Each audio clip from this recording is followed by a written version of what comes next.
All right, for number 21, we're given this function and asked to determine if it has an inverse. Then find the inverse and find any restrictions on the domain.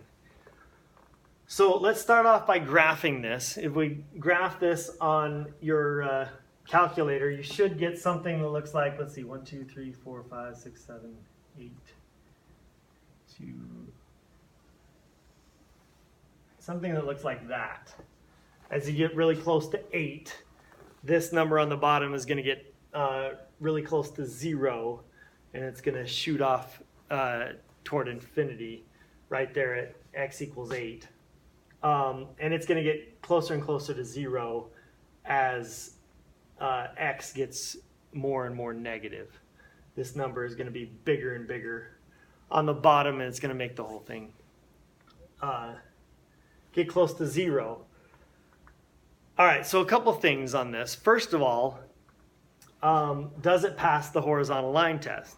And yes, we could put a horizontal line anywhere on this graph. It's only going to touch one point.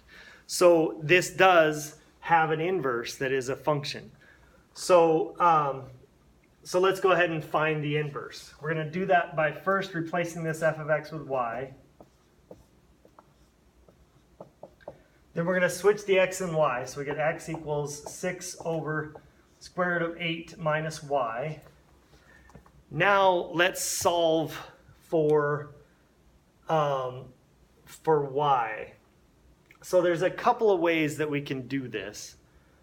We could square both sides to get rid of this.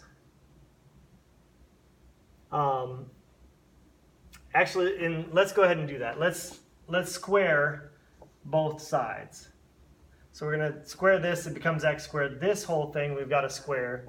So this is x squared equals, to square the top, that's going to be 36 over, and when we square the bottom, we get rid of that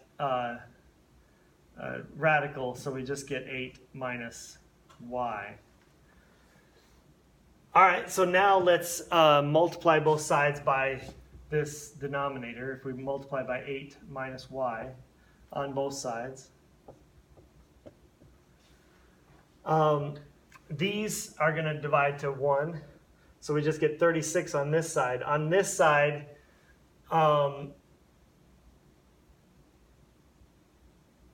actually, why don't we just divide both sides by x squared?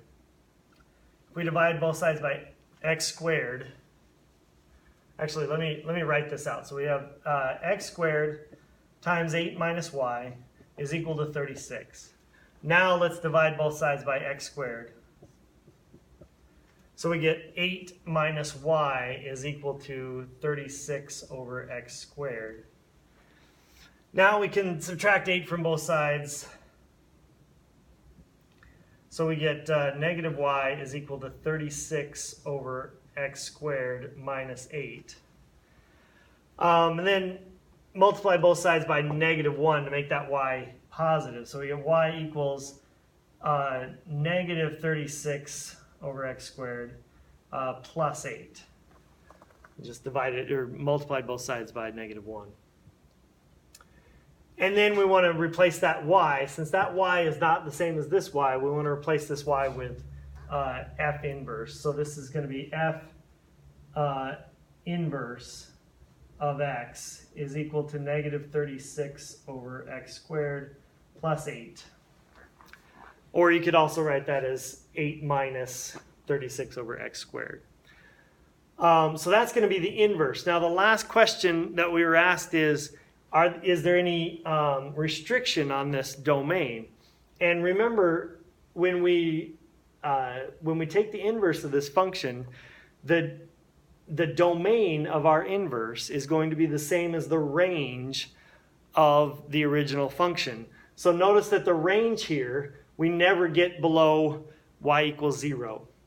In fact, we can never reach y equals 0. So the range here is y is greater than 0.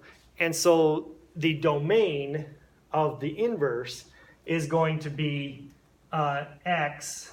And let me just erase this. Let me write this up here. f inverse of x is equal to negative 36 over x squared plus 8, with the restriction that x has to be greater than 0. All right, that's number 21.